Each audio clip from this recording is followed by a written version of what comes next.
Welcome, welcome, welcome. Have you ever hosted or been to a yoga retreat and all the participants are just a little bit scattered and arrival, and you're kind of like, okay, well, how am I going to settle this energy? How are we going to get things going and grooving in the right direction where we have focus and we're starting to move towards stillness? Welcome, my name is Nina Sachs. I'm a yoga teacher trainer, and yoga health coach, and I'm going to be sharing with you one practice that I love. You can use this in your yoga classes. You can just use this in your own personal life, but I do like to suggest or use it for a yoga retreat, especially when people have been traveling around and their arrival and they may be kind of like a little scattered.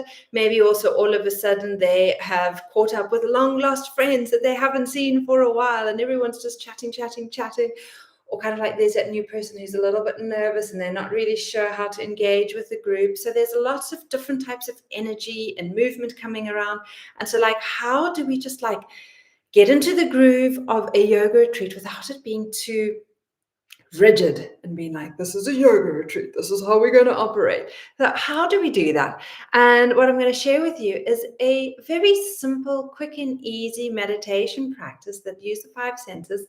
It's called the 5, 4, 3, 2, 1 practice. Well, that's what I call it. I don't know what it's called, and I'm sure it's got a proper name. If you know the name, leave it in the comment.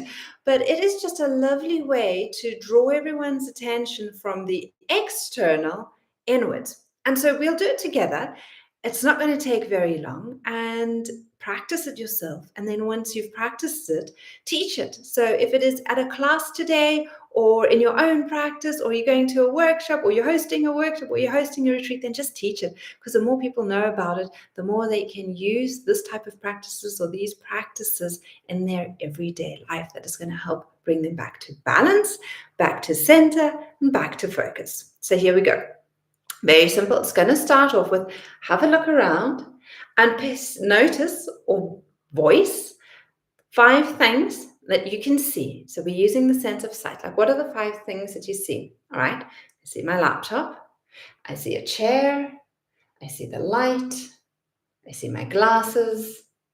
I see a plant. Okay, cool. So there are 5 things that I've seen. Now you can invite your student or yourself to close your eyes and just notice, what are the 4 things that you feel? Okay, I feel the air on my skin. I can feel the back of the chair on my back. I can feel my foot against my thigh, sitting cross-legged. And what else can I feel? I can feel the soft material of my pants on my leg. Okay, so now I've worked with the sense of touch. Then I'm going to say, okay, notice the 3 things that you hear. And so maybe if you're walking around the room, it might be kind of like the noise of the footsteps on the ground. Maybe you can notice like a bird twittering outside.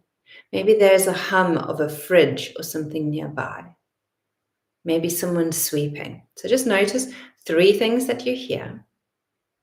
Then I want you to pick up 2 things that you smell. So we're now working with the sense of smell. And so that might be that maybe you have had an oil massage and maybe you can smell that. Maybe you've lit incense or aromatherapy candle, and maybe that is an apparent smell that people can feel. Maybe you've been outdoors and they've been touching lavender or rosemary and that's still there. And then end off with like, what is the one thing that you can taste? And it might be like the last thing you ate or you drank. It might just be a type of taste, like maybe there's a sour or a pungent taste in your mouth that's been lingering there. And so this lovely practice of kind of like operating and using the 5 senses draws us from the external and brings us into the present without it being like a very rigid or strict practice. It's very fluid, it's very easy, and it's very simple. So that is my tip for you today. Use this practice for yourself, use it for your students, and use it on your yoga retreats to just help you navigate. Because once you've kind of like worked with all the mayhem that's out there, and you've drawn everyone in a little, you can then now go into a deeper meditation or a deeper practice or what it is you want.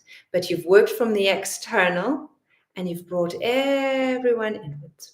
All right. I hope this is helpful. If you'd like any more tips and tricks, remember to like, follow, and subscribe. Do all those funky things. And I will see you again in the next video. Have a beautiful day.